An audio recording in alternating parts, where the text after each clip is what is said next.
All right, section 3.2. We are going to finish this one today. This is, I think, the third day we've had a little bit of it.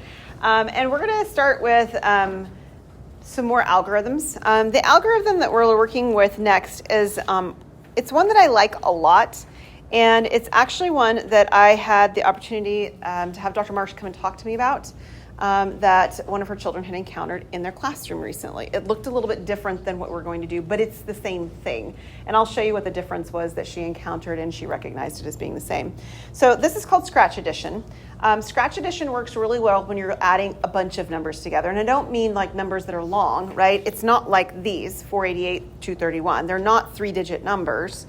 But there's multiples of them that we're adding together. So it's a list of things, right? We have 34, 18, 69, and 87. So what we're going to do is we're going to write them in a column kind of format, 34, 18, 69, and 87. And we're going to add from the top down, and we're going to be in the ones column, okay? So all of that's sort of like normal. But what we're going to do is anytime we encounter the number that puts us into a 2-digit form, we're going to scratch. And I'll show you what that looks like. And I'm going to change colors just to make it really clear what I'm doing, and it doesn't end up sort of looking like blurry. Don't feel like you have to change colors, but it'll help in terms of us of talking together, okay? So we're going to start with 4 plus 8. What is 4 plus 8? 12. It is 12, and 12 is definitely a 2-digit number, right? So what we're going to do is we're going to scratch on the 8. Actually, before we do that, I'm going to copy this and show you the way that it was that she encountered it as well, so that we have an opportunity to talk about that. Okay, we're going to scratch on the 8. So scratch just means you're going to draw a line through it. And what we're going to do is we're going to forget about the fact that it's 12, and we're going to think about the fact that there's a 2 in the ones place. So moving forward, I'm only going to remember the number 2. I'm not remembering 12 anymore. I'm just remembering the number 2. Okay? And then I'm going to do the same thing. I'm going to take that 2, and I'm going to add it to 9. So what's 2 plus 9? 11. That's a 2-digit number, right? So we're going to scratch. And I'm only going to remember the ones place in the numbers 11, which is the number 1. And I'm going to take 1 plus 7, and I'm going to get 8. And I'm going to write the 8 down. Now, if it helps you, sometimes I teach it this way. I didn't decide to now, but if it helps you to sort of keep track of where you are by writing that ones digit down as you go, you could certainly do that. That's not going to be anything that's a problem, but you don't have to. Okay, so I'm going to erase them for now. Now you count your scratches. How many scratches did we make? 2. We made 2 scratches, so we're going to carry those 2 scratches into the next column. And we're going to continue. So 2 plus 3 is 5. Plus 1 is 6. Plus 6 is 12. That's a 2-digit number, so I'm going to scratch, and I'm going to remember the 2. Right? There's a 2 in the ones place for the number 12. 2 plus 8 is actually 10, which is also a 2-digit number, so I am going to scratch. And what's the ones place in the number 10? It's a 0. So I'm going to write the 0 down. We're going to count our scratches in the tens column. How many scratches do we have? 2. So we really are going to carry a 2 over. I know there's nothing over there right now. That's fine. That just means there's only a 2 in the hundreds column, and the 2 is going to come straight down. So this is 208. So why does it matter? What is this doing? It isn't really a lot different than the standard algorithm, but in some ways it is significantly different. So the difference is in what we have to remember to do it. With the exception of the fact that a lot of our curriculums now, for some reason, have us memorize up to the 12 plus 12s. I don't really understand that personally. I don't know if that has happened in your experience before or not, but it seems like everybody wants to go up to 12s these days. Most curriculums in the past have only gone up to the 10s. So you would learn, 9 plus 9 and 8 plus 7 and 6 plus 4. It's all single-digit addition, okay? So bear with me for single-digit addition for the moment. If you have memorized or have been working with or have learned or feel comfortable with single-digit addition, and I can eliminate that double digit by making that scratch, it's back in the ballpark of what you've learned before. So instead of having to remember and look at this and saying, I need 12 plus 8, right? We should be able to do 12 plus 8, but you guys are also not, 5, right? 12 plus 8. Okay, but isn't 2 plus 8 easier? Yeah, it is. And in fact, it matches the flashcards or the things that you're doing on the computer to remember all those addition facts, right? It lends it back to thinking in terms of single digit addition. And that's what this does. Let me show you what Dr. Marsh's child, and I honestly don't even remember which one it was. I think it was Jonathan, her son, had encountered when he was working with this in school. It was exactly the same thing, except for instead of scratching, they circled. So when they got to the 8, they circled the place where they had the 2 digits, and they circled, and then they counted the circles up, and they carried the circled numbers. But it's the same thing, right? That's what their curriculum did instead of scratching. And in some ways, that's kind of nice, actually, because it's not as messy. You don't write over something you were working with, which might be part of why that curriculum did that. But I wanted to mention it to you because she came and talked to me about it the other day. All right. We're going to take a look at some other base additions now. Other bases. That's our favorite thing so far, right? Working in other bases? Oh, yeah, for sure. All right. We're not going to work in other bases for all of the things that we're going to do, but we are going to hit on it a little bit inside of addition, subtraction, multiplication, and division. We're going to look at this one. This is 3, 4 base 8 plus 1, 7 base 8. Okay? And we're going to do this in a couple of ways. So the first way that I'm going to do it is just in our standard algorithm. So we're going to do 3, 4, and 1, 7. Okay. Kind of sketchy looking numbers, but that's okay. So when we would add in the ones column with our standard algorithm, we would say 4 plus 7 is what? 11. It's 11, all right? Within the base 8 system, 11's already too big anyway, but within the base 8 system, we have to think in terms of 8s. So we have a number that is bigger than 8 when we get to 11, agreed? Oh yeah, 11's bigger than 8. Okay, how much bigger? By 3. It's bigger by 3. Okay, is everybody good so far? Okay, so when we get the number 11 here, right there, we should get again the number 11. What that really is, it's an 8 and a 3. Agreed? I mean, that's what 11 is. It's an 8 and a 3. Well, the 8 is equivalent to, I'm writing more than I normally would write, by the way. Like, I'm not expecting you to write this out, okay? But the 8 is the 8th place. How many 8s do I have? 1. So I'm going to carry that 8 over as a 1 into the next column. We do this with our 10s all the time. You got the number 12, you carry the 10 over and you write it down as a 1, right? You don't write it as a 10, you write it as a 1. It's 1, 10. Well, right now, this is the 8s column, so it's 1, 8. And then the part that we didn't carry over, right, we took care of this piece. The part that we didn't carry over, which is my 3, is the part that remains in the 1s column. Okay, this is our standard algorithm. You just didn't ever think of it quite like this before. This is what it would look like in base 8. In my 8s column now, 1 and 3 and 1 would be 5, and that works just great. So we have a 5. Our answer definitely has to have written next to it that it were in base 8. So this is 5, 3, base 8. Okay, let's see. Let's do opposite change. Let's go with 3, 4, and 1, 7 here, and we're going to do the opposite change. We encountered this one last time. Let me flip back to where we encountered it just to remind you what it was, because you probably haven't looked at it since then. Opposite change is the idea that we want to get some zeros there. Zeros are very friendly to work with, so if we can add or subtract something easily to turn a number that's close to either a 0 or the biggest value in your base, then we're going to do that. Okay, that's the idea. We want to get some zeros. So over here, 3, 4, and then 1, 7, which of those two numbers, the 4 or the 7, right in the 1s column, is closest to either 0 or to 8? The 7 is, right? What would I have to do to make 7 into an 8? Well, I'd need to add 1 to it, and I need to subtract 1 from the other one. Now, don't go adding and subtracting it just yet. Just write the plus and minus, okay? Now, the first one is perfectly fine. What is 3, 4 minus 1? 3, 3. That's cool. But 1, 7 plus 1 is not 1, 8, because there's no 8s in base 8. What is 1, 7 plus 1? 2, 0. It's 2, 0. And now I can add without doing any carrying or regrouping, right? Because there's no need. I can add from left to right or right to left, doesn't matter. I end up with 5, 3, base 8. This is what opposite change would look like with this base 8 example. Wait, where did the minus and the plus one? We created them. So we chose to add 1 here because 1, 7 is really close to the 8, which is the place value that we're working in. We can add or we can subtract either way to make things work out nicely.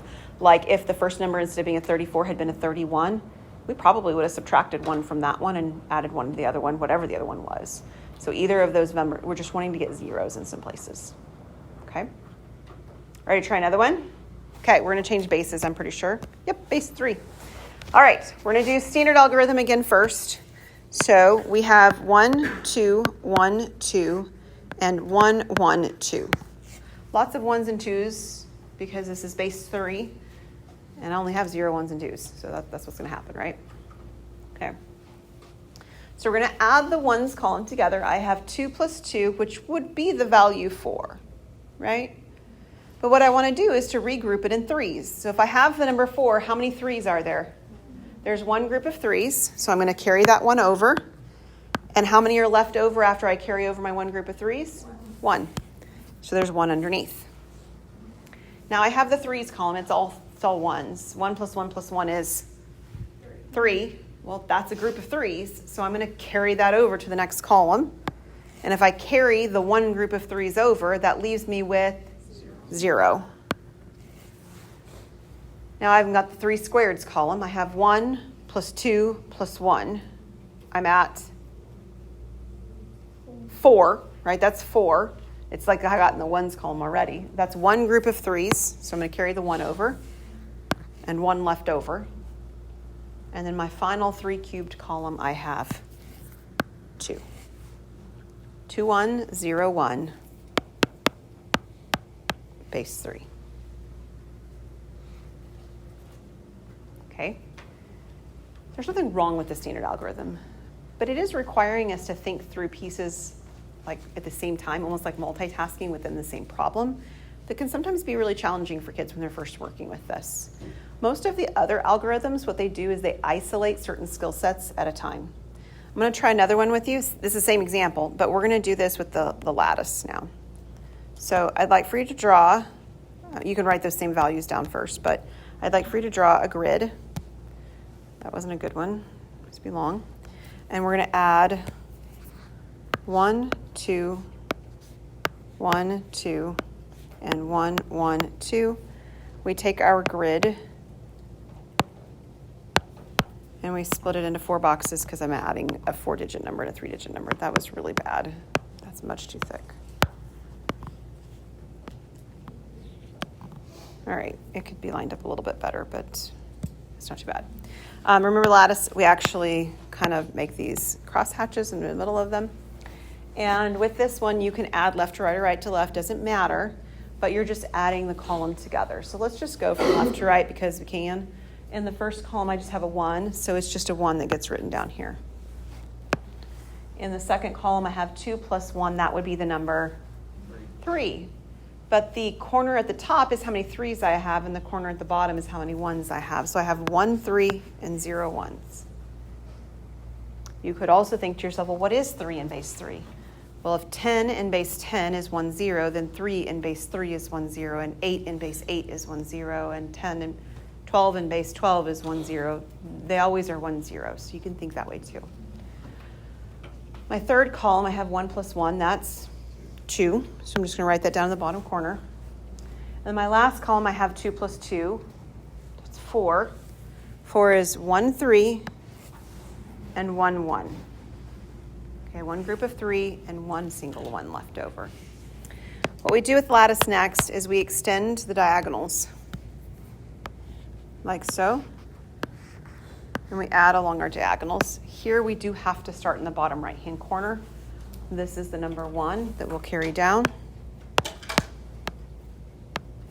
In my next column, I have a 1 plus a 2, that's 3. So I have to regroup, and I write 0 left over here. Next column, I have 1 and 0. It's 1. In my last column, I have a 1 and a 1, that's 2. So we got the same thing. 2, 1, 0, 1, base 3.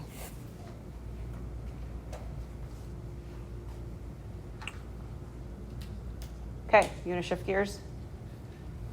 Yeah? All right, let's look at some mental math.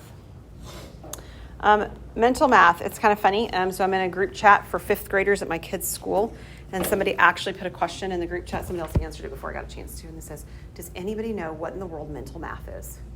Came across in the group chat. And I was like, well, I know, but somebody else already answered it. It was no fun at all. I didn't get to answer the question.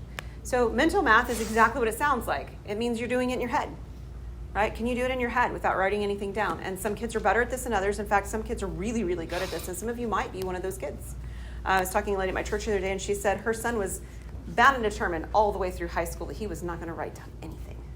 He's homeschooled, and so they were able to work around with some kind of stuff like that, and he was able to do a lot of things in his head that I probably wouldn't be able to do at all.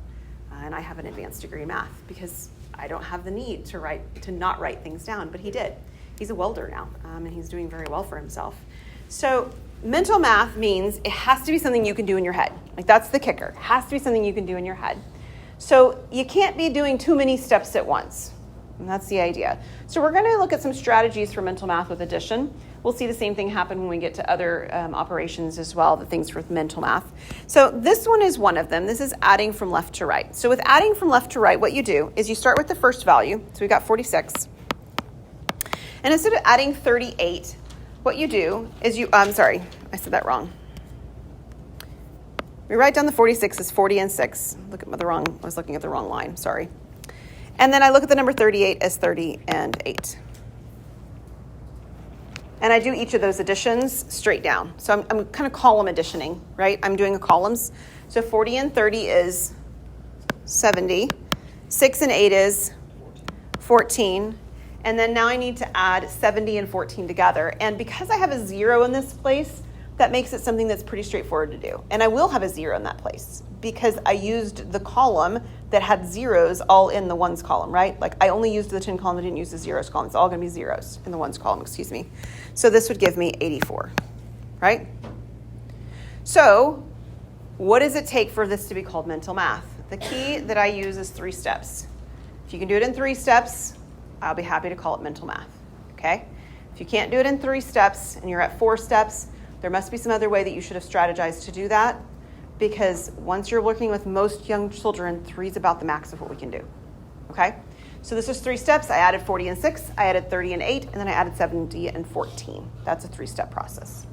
Breaking up and bridging, that's the one I was thinking we were at when I was starting to write this down. I like breaking up and bridging. I think it's really cool. I don't think necessarily that it's quite as clean as the last one, but that's okay. I like this one. So what we do is we take the number 46 as a whole, like the entire number 46. We don't break it apart. And then we add 30 to it. That's not too bad. And the reason it's not too bad is because the 0, right? The 0 that shows up. So what's 46 plus 30? 76. So this is step number 1, right? Step number 1, I got to 76. I had 1 step. Step number 2 is that I'm going to add the piece that I'm missing, namely the 8 to this. So when I add the 8 to this, all right, that's the more challenging of the 2 steps, actually, right? Because I am going to end up having to carry and regroup something. What will I get? Well, again, I get 84. Okay, whether it's counting up in your head to get from 76 to 8 more or whatever, you're at least doing a single digit as opposed to a double digit number to do it. So you're breaking it up and you're bridging. So the breaking up is to separate the 38 into 30 and 8, and then bridging is to get both pieces together. All right, this next one, I don't know why, honestly, that your book does this in this section. It's actually something we've already seen.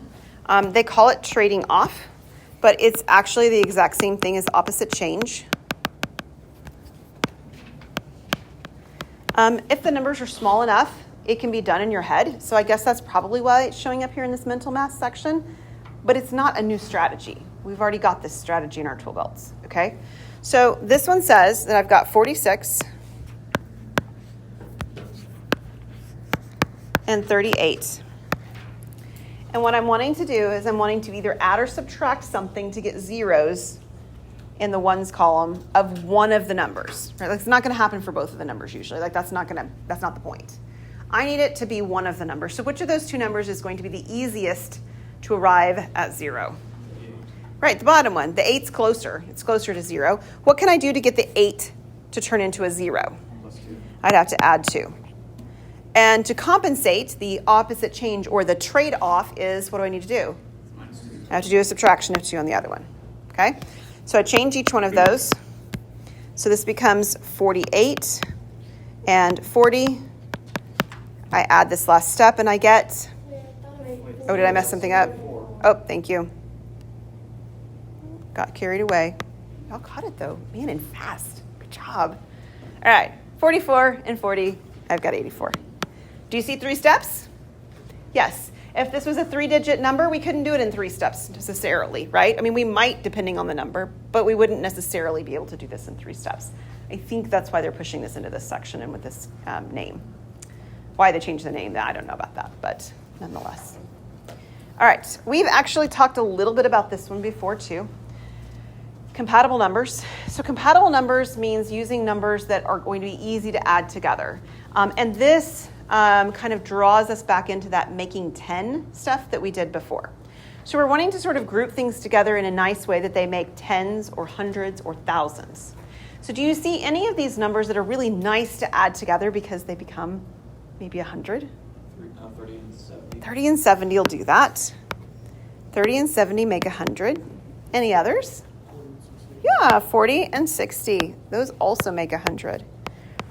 So those are called compatible numbers. They're numbers that, add, really they're adding to 100. Sometimes they would add to a 10 or to but they're adding to a power of 10, okay?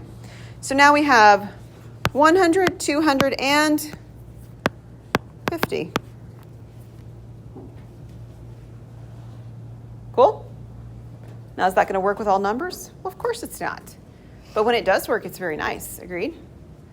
Okay, that's how all these strategies are. None of them are like foolproof for every example, but by having options, you can see what works with the example you are working with. All right, I want to be real clear. Everything we've done so far is mental math, but it found exact answers. Does everybody get that? We didn't get an approximation. We did it in our head, but we did not approximate anything, right? So what we're doing when we move into this next one, it's called computational estimation, means estimation. We're going to be doing something to approximate.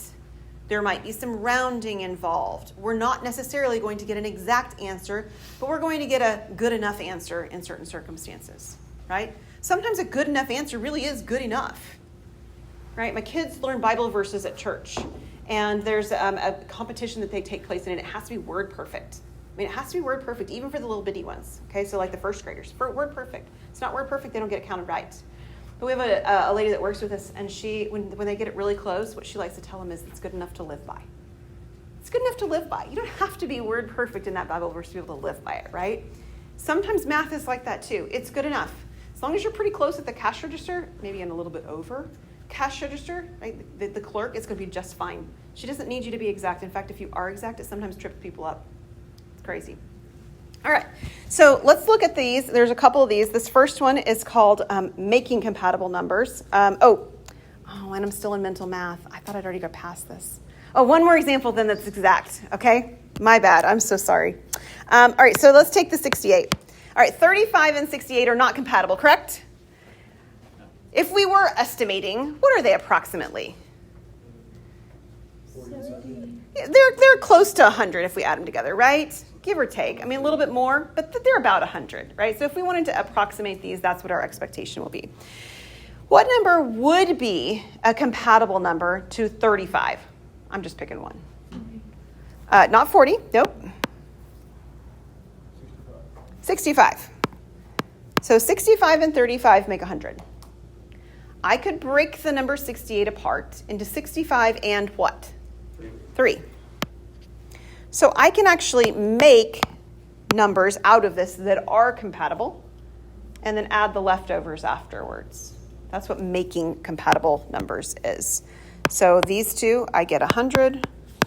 From here, I add my 3, and I end up with 103.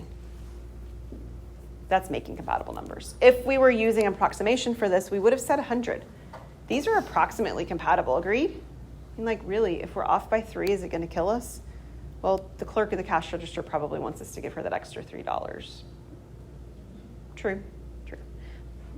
But we're pretty close if we think that we're at 100. Okay. Now we're ready for the estimation ones. Okay, front-end estimation. Okay, we have talked about, I don't know if it's been in this class, maybe it's in my other class, front-end estimation lately. Front-end estimation is a strategy where you keep the first number and you zero everything else out. That's what front-end estimation is, okay? So this thing that says front-end estimation takes 332 and writes down 300. And it takes 462 and it writes down 400. And it takes 225 and it writes down 200. It keeps the first number and zeroes everything out. That's what front-end estimation is, okay? It's not rounding. Or if you want to call it something like that, it's rounding down. You've rounded everything down. You could do that if you wish. All right, so we could add these together. What does this give me? 100. What is it? 900. Yeah, see, that may have been what you said. I wasn't hearing clearly. 900. Are we good? Okay, well, that's part of what the description was. The description did not just say front-end estimation. It said front-end estimation with adjustment. So let's talk about what this with adjustment part means. With adjustment does not mean that I take the next numbers and I do the same thing. So I do look at 32, 62, and 25, but I don't just turn them into 30, 60, and 20. Okay, that's not adjustment. Adjustment means I look at these numbers and I try to see if I can make them approximately compatible. We just did a compatible one, right? This one over here where we made the numbers exactly compatible. But we talked about when we did it, okay, yeah, but like they're approximately compatible to start with, right? They're pretty close to 100. So what we're going to do is we're going to look at the numbers 32, 62, and 25 and ask if there's any that are approximately, when combined, compatible. Are there? Okay, what would you like to group together, Savannah?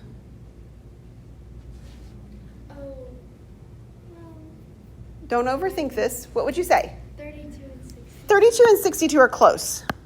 Are they as close as my last example? No, they're not. But are they still pretty close to 100? They're pretty close. These two are approximately 100. And then I've got the 25 left over at the end.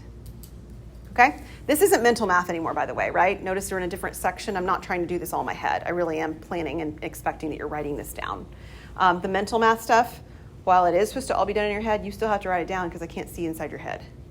I know. You're probably glad for that too. It's probably a good thing. So you do have to write it down so I can see what you're thinking as you're working through it. Nonetheless, where we are right now, we take the 900, the 100, and the 25 that got left over at the end, and we combine them. What would this give us? 925. Close. 1,025. Yeah. 1,025 is what we would get. Sorry, no, too fast. That's okay. All right, everybody good with that? Now here's the deal. When we're using estimation, sometimes we estimate differently and both of our estimations are valid. Okay? Here's an example. This one's called grouping to nice numbers. It's like making compatible numbers. You're looking for things that are approximately compatible, right? And what I choose and what you choose could be different. So I'd like for you to first look, everybody on your own independently, at what two numbers you would group together and say, these are pretty much compatible. Mark them on your paper, just underline them or something, okay? And then I'd like for you to turn to a neighbor and just confirm with them. What did you pick and what did they pick?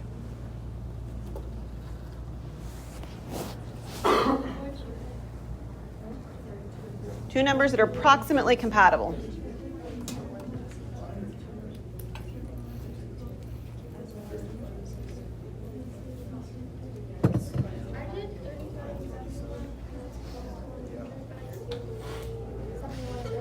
Okay, so how many of you had the same thing as the person next to you? Just raise your hand real quick.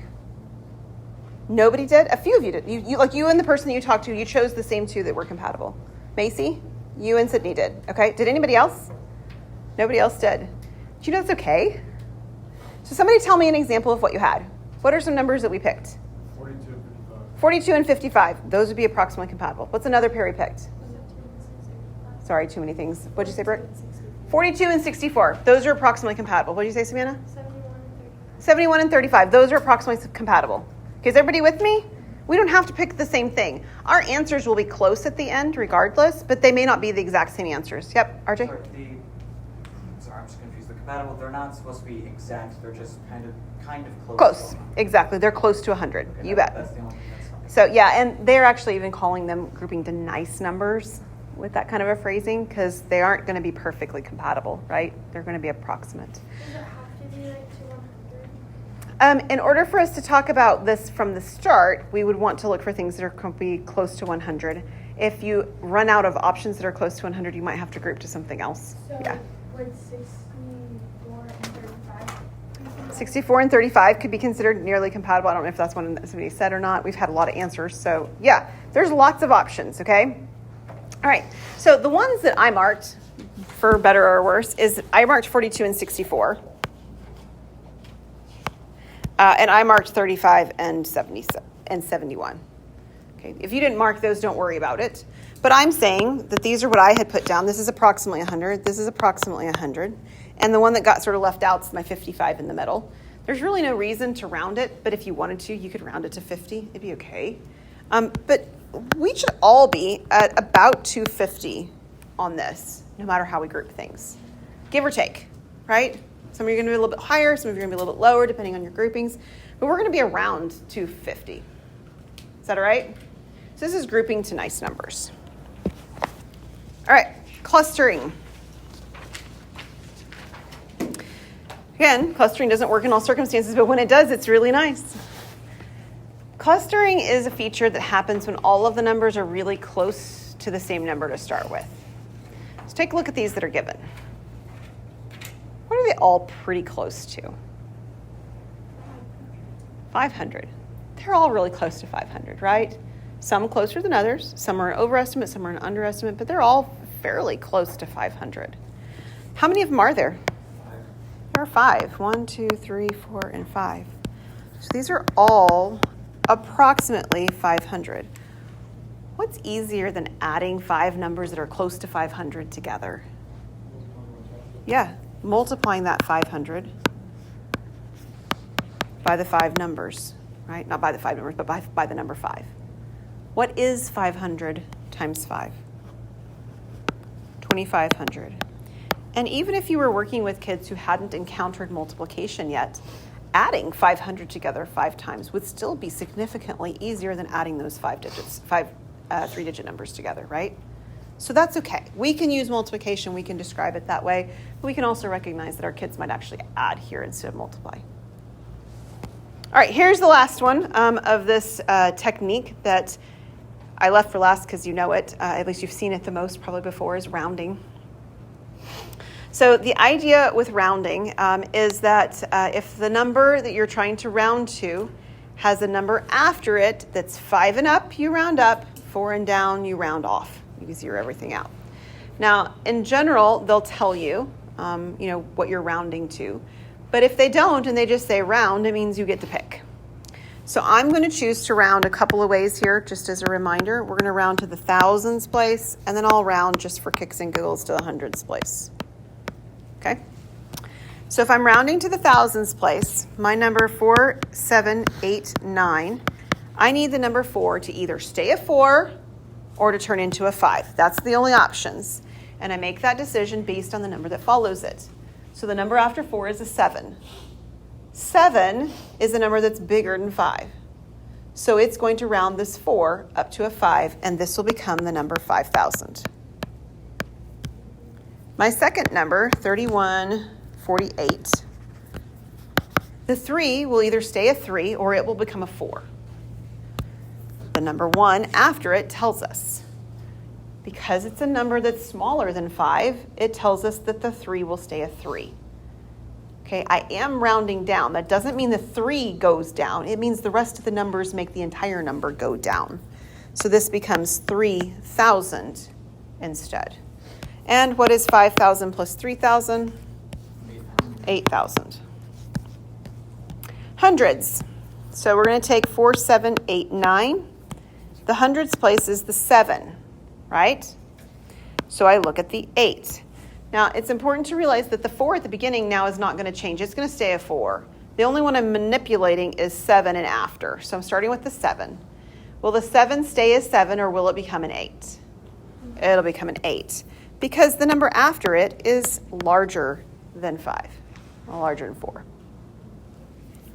3148, it's the ones place, and I'm looking at the 4. What is the 4 telling me that the 1 is going to do? It's not going to change. It's going to stay at 1. 3,100 If I add these together, what do I get? 7,900. And we should expect that those don't have to be the same. We rounded to a different level of accuracy. So if they give you the level of accuracy to round to, hundreds place, tens place, thousands place, whatever, do that. If they don't, you get to pick one. You don't have to pick two of them like I just did. You get to pick one. Okay, the last strategy is actually really helpful.